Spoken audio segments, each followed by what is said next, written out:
कैसे हैं दोस्तों, उम्मीद है खैरियत से होंगे।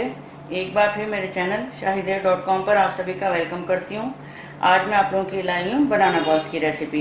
इसके इंग्रेडिएंट्स मैं आपको बताती चलूँ। ये मैंने एक केले को अच्छे से मैश करके रखा हुआ है, और ये नारियल का बुरादा, शुगर पाउडर, सूजी और मैदा, यही मैंने 1 टेबल स्पून लिए हैं।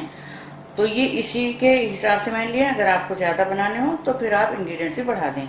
अच्छा, सर्दियां हैं तो आप बुरे की जगह, शुगर पाउडर की जगह जो है गुड़ को भी ले सकते हैं। ऑयल रखा हुआ है मैंने डीप फ्राइंग के लिए। अच्छा, शुरू करने से पहले आपको बता दूं, मेरा फूड ब्लॉग है shahider.com के नाम से। वहाँ पर विजिट करें, वहाँ की रेसिपी ट्राई करें। सब्सक्राइब करें मेरे फूड ब्लॉग को भी, उसका लिंक नीचे डिस्क्रिप्शन में दिया हुआ है। चलिए फिर शुरू करते हैं। ये जितने भी इंग्रेडिएंट्स हैं हमारे, इनको सबको एक बड़े बोल में लेकर के अच्छे से मिक्स करके और उसको बॉल बनाने जितना इसको थिक कर लेंगे। ये सब जितना है इसमें डाल करके अभी मैं मिक्स करके आपको दिखाती हूँ।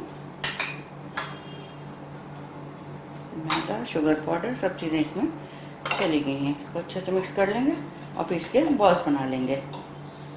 ये देखें, सब चीज़ों को मैंने अच्छे से मिक्स करके इस तरह से एक आटा बना करके रख लिया है, जैसे एक डो होता है।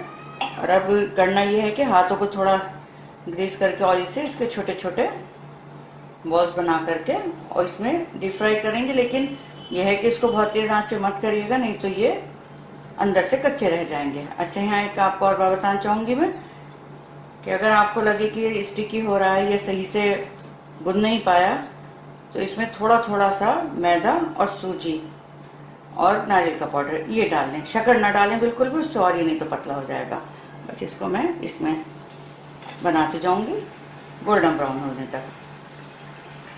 ये देखिए, मैंने स्लो टू मीडियम ही इनको फ्राई किया है। बस इस तरह के इनको करके निकाल लेना। बाकी जो मैंने डाले हुए हैं उनको ही मैं इतना ही गोल्डन ब्राउन कर लूँगी, और बार बार इनको छेड़ना नहीं है, ये खुद ही से ऊपर आ जाए, बस तभी देखना है। मैं बाकी के भी आपको बना करके भी दिखाती हूँ। तो ये देखें, हमारे बनाना बॉल्स बन करके बिल्कुल तैयार हैं। तो मुझे ज़रूर बताइएगा रेसिपी आप लोगों को कैसी लगी।